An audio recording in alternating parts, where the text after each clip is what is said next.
Halo semua, selamat datang di Galeri Ceritapedia. Tempat di mana dongeng dan cerita rakyat dari berbagai penjuru negeri hidup kembali lewat suara dan imajinasi.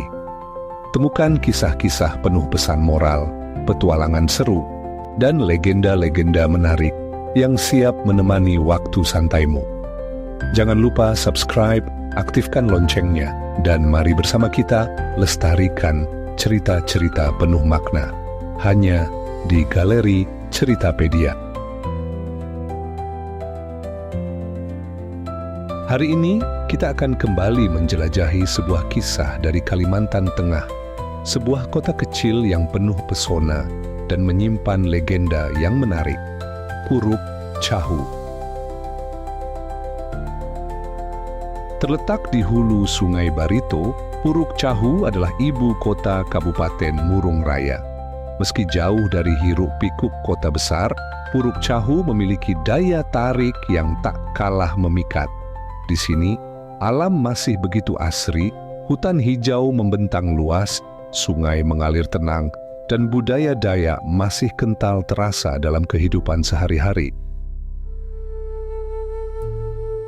Namun jauh sebelum itu, kota ini menyimpan sebuah cerita rakyat yang diturunkan dari generasi ke generasi.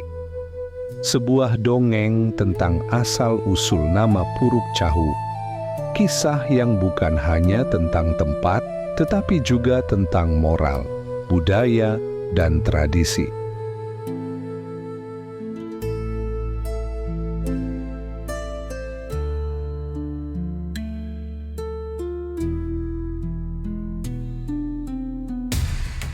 Di pedalaman Kalimantan Tengah, di antara pepohonan raksasa yang berselimut kabut pagi, mengalirlah Sungai Barito. Tenang, dalam, dan penuh cerita lama yang masih hidup dalam ingatan orang-orang.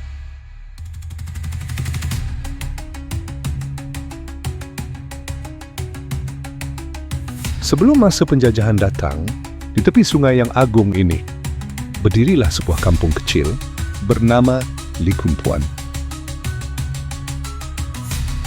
Likun berarti teluk, dan puan adalah tumbuhan buah hutan sejenis nangka. Beberapa daerah di Indonesia menyebutnya mentawa. Kampung ini diberi nama Likun Puan dikarenakan dibangun di lokasi tumbuhnya tanaman buah puan ini. Masyarakat yang menempati kampung ini pertama kali adalah suku Dayak Murung dan Dayak Siang, lalu disusul oleh suku Dayak Bakumpai. Mereka hidup dalam damai dan sejahtera, bersatu dalam alam yang masih asri.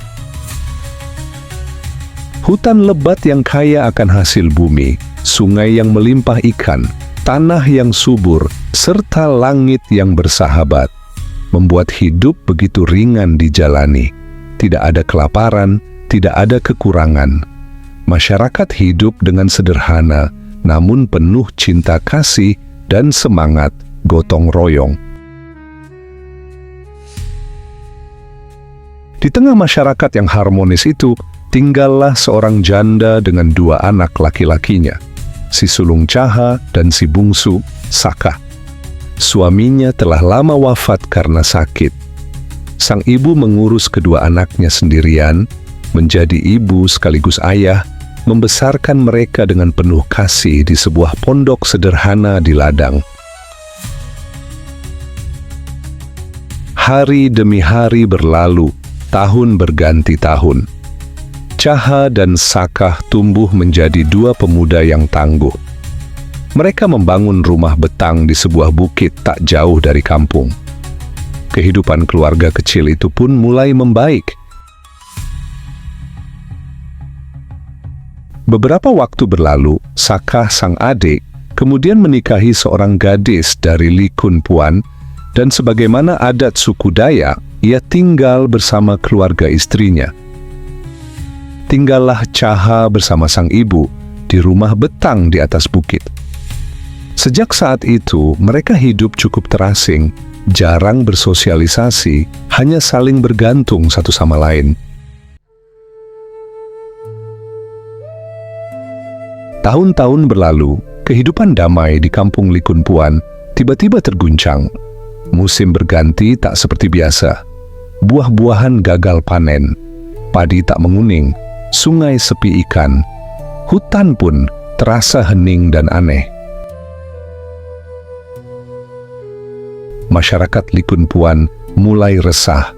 Ini bukan bencana biasa, pikir mereka. Mereka pun berkumpul. Para tetua, para pemuka adat, memutuskan untuk mengadakan upacara Naah Antang, sebuah ritual suci dalam kepercayaan Kaharingan untuk memohon petunjuk kepada Yang Maha Kuasa atas musibah yang sedang menimpa. Segala persiapan dilakukan. Ketika waktu tiba, seorang rohaniwan Hindu Kaharingan yang disebut Basii mulai mengucap mantra Nawi menghadap ke arah timur, memohon petunjuk alam. Tak lama kemudian, seekor burung elang besar, Antang Taah, muncul dari langit. Ia terbang berputar 3 kali, tepat di atas rumah betang milik Caha dan ibunya, lalu menghilang. Para tetua adat merasa ini adalah pertanda. Mereka lalu memanggil Caha dan ibunya.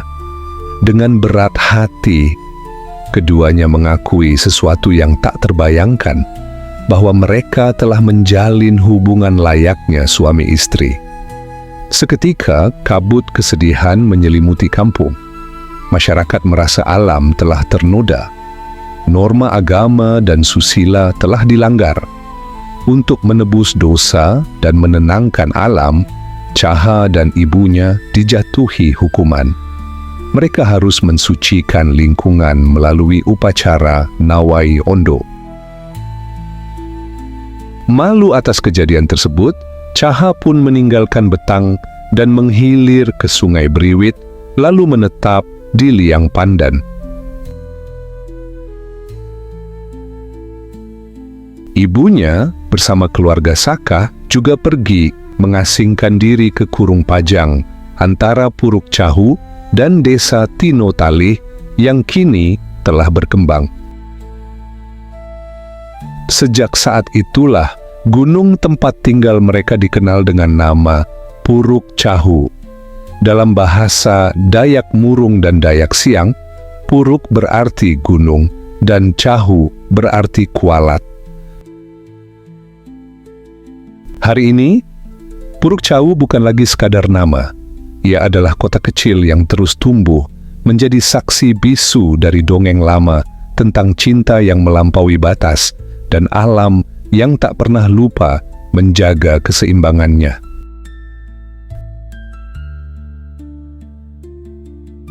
Terima kasih sudah mendengarkan. Sampai jumpa di cerita berikutnya.